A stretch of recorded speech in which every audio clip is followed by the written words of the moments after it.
Friends, welcome back to my channel. Friends, ఈరోజు అయితే తురై curry ఎలా చేయాలో దాని ప్రాసెస్ అయితే చూపించేస్తాను. ఫస్ట్ ఆఫ్ ఆల్ మనం తురై తీసుకోవాలి అండ్ బాగా వాష్ చేసుకుని onions and tomatoes and garlic paste and కొబ్బరి అంతా దాంట్లో మిక్స్ ఉందన్నమాట. అండ్ చిల్లీ అండ్ కొత్తిమీర, పుదీనా అండ్ చనా దాల్ తీసుకోండి. అండ్ ఈ ప్రాసెస్లో మీరు చేసుకోండి, చాలా ఈజీగా ఉంటుంది. అండ్ ప్రాసెస్లోకి వెళ్ళిపోదాం. ఫస్ట్ అయితే మీరు ఒక ప్యాన్ తీసేసుకోండి అండ్ తర్వాత కొంచెం ఆయిల్ వేసుకోండి అండ్ తర్వాత ఆనియన్స్ వేసేసుకోవాలి బాగా. అండ్ ఇంతవరకు నా ఛానల్ని సబ్స్క్రైబ్ చేసుకోకుండా ఉన్న వాళ్ళు నా ఛానల్ని సబ్స్క్రైబ్ చేసేసుకోండి. ప్లీజ్ లైక్ చేయండి అండ్ సపోర్ట్ చేయండి నా ఛానల్ని. అండ్ ఇలాంటి ఇంట్రెస్టింగ్ అండ్ అప్డేట్స్ కోసం నా ఛానల్ని సబ్స్క్రైబ్ చేసుకుంటారు అనుకున్నాను. అండ్ ఆనియన్స్ కొంచెం రెడ్డిష్ కలర్లో వచ్చిన తర్వాత కొబ్బరి అండ్ గార్లిక్ పేస్ట్ మిక్సీడ్ నేను చేసుకొని పెట్టుకున్నాను అనమాట.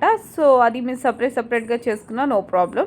నేను త్వరగా అయిపోతుందని ఈ విధంగా చేశాను. అండ్ మీరు ఇంకా కొంచెం రెడ్డిష్ కలర్ వచ్చిన తర్వాత ఇంకా గార్లిక్ అండ్ కొబ్బరి పేస్ట్ వేసేసుకోండి. అండ్ రెడ్డిష్ కలర్ వచ్చినంత వరకు మనం ఆగాలి. అండ్ చూసుకున్న తర్వాతనే ఆ టేస్ట్ వేరేగా ఉంటుందన్నమాట. రెడ్డిష్ కలర్లో వచ్చిన తర్వాత మనం వేస్తే మాత్రం. అండ్ ఇంకా అయితే ఇంకొంచెం రెడ్డిష్లో వచ్చినా కానీ నేనైతే వేసేసాను. అండ్ ప్లీజ్ సబ్స్క్రైబ్ అయితే చేసేసుకోండి త్వరగా. అండ్ ఇంకా అయితే ఆనియన్స్ రెడ్డిష్ కలర్లో వచ్చేసింది కాబట్టి నేనైతే పేస్ట్ వేసేసుకున్నాను. అండ్ ఇంకా అది బాగా కచ్చా పక్క స్మెల్ పోయినంత వరకు బాగా వేయించండి. అండ్ ఈ విధంగా చేసుకోండి, చాలా ఈజీగా అనిపిస్తుంది మీకు. అండ్ ఇంకా టమాటోస్ వేసేసుకోవాలి. అండ్ టమాటోస్ కూడా బాగా పేస్ట్ లాగా వచ్చినంత వరకు బాగా మగ్గనివ్వాలన్నమాట. సో కచ్చా పక్క స్మెల్ పోయినంత వరకు బాగా ఫ్రై చేయండి ఆయిల్లో.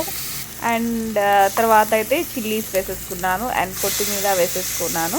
అండ్ కొత్తిమీర వేసేసుకొని బాగా ఫ్రై చేసేసేయండి. అండ్ బాగా రెడ్డిష్ కలర్లో వచ్చినంత వరకు బాగా ఫ్రై చేసి నేను కొంచెం టర్మరిక్ పౌడర్ అయితే యాడ్ చేసేస్తున్నాను. అండ్ ఇంకా అయితే ఫైనల్లీ తురై యాడ్ చేసేసాను అనమాట. తురై యాడ్ చేసినా కానీ ఇంకా నేను హై ఫ్లేమ్లో పెట్టేశాను, అది చూసుకోలేదు. అండ్ సాల్ట్ అయితే యాడ్ చేసేసాను. అండ్ గరం మసాలా వేసుకోవాలి. అండ్ గరం మసాలా వేసుకొని బాగా కచ్చా పక్క స్మెల్ పోయినంత వరకు బాగా వేయించండి. అండ్ చనా దాల్ వేసుకున్నాను అనమాట. అండ్ ఆ టేస్ట్ బాగుంటుంది. అండ్ రోటీలో మేము మేక్ చేసుకుంటున్నాను. అండ్ మీరు కూడా ఇలానే ఈ విధంగా ట్రై చేయండి, చాలా టేస్టీగా ఉంటుంది అండ్ చాలా బాగుంటుంది అనమాట. అండ్ ఇంకా చిల్లీ వేసుకుంటున్నాను అనమాట. చిల్లీ పౌడర్ వేసేసుకొని ఇంకా బాగా మిక్స్ చేసేసి కొంచెం వాటర్ యాడ్ చేయాలి. ఇప్పుడైతే ఇంకా ఫైనల్ టేస్ట్ కోసం మనం కొంచెం గరం మసాలా యాడ్ చేసుకోవచ్చు.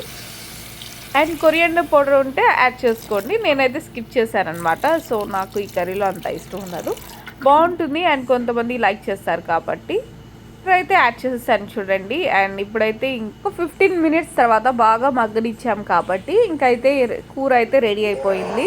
ఫైనల్ లుక్ అయితే చూసేయండి మీరు. అండ్ రోటీలో ఎలా ఉందో. And please like and share, subscribe for my more information updates కోసం నా ఛానల్ని సబ్స్క్రైబ్ చేసుకోండి. Thanks for watching.